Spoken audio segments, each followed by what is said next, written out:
Programang ito ay rated SPG. Striktong patnubay at gabay ng magulang ang kailangan. Maaaring may masiselang tema, lengguwahe, karahasan, sexual, horror o droga na hindi angkop sa mga bata.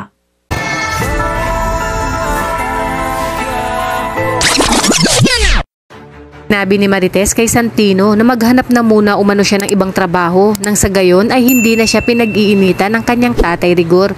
Basta siguraduhin lang niya matino at marangal na trabaho ang kanyang hahanapin. Sa kabilang banda, nagpatawag ng doktor si Ramon upang matingnan sina Mokang at ang kanyang pamilya. Sinabi ni Aling Nita na bakit umano nagkaganon, napakarami umano nitong tauhan. Saad pa ni Aling Nita na nasa alanganin daw pala ang buhay ni Mokang sa poder ni Ramon.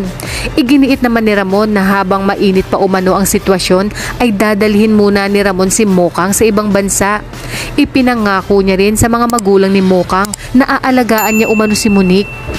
Maya-maya pa sinabi ni Olga sa kanyang mga tauhan na mabuti na lang umano at naunahan nilang mapatay ang lalaking nagtanim ng bomba.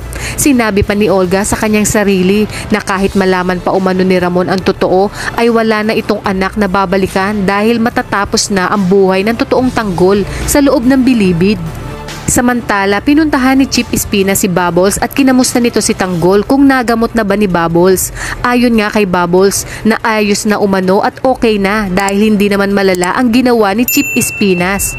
Inutusan naman ni Chip Espinas si Bubbles na puntahan nito umano si Tanggol at ipagluto ng masarap na pagkain.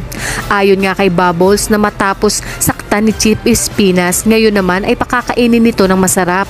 Sagot nga ni Chip Espinas na ganun talaga, trabaho lang at walang personalan. Ang mga dapat nating abangan ngayong Miyerkules, natuloy na ang pagpunta nila Ramon at Mokang sa ibang bansa para sa kanilang honeymoon. Habang si Bong naman ay nanggagalaiti sa galit at selos kay Tanggol dahil nabalitaan nito na pinopormahan ni Tanggol si Bubbles.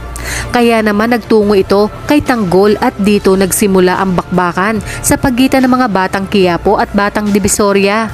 Kaya naman kapamilya, kapit lang dahil marami pa tayong mga eksenang dapat abangan sa pambansang teleserye ng Sambayanan, ang FPJ's Batang Quiapo.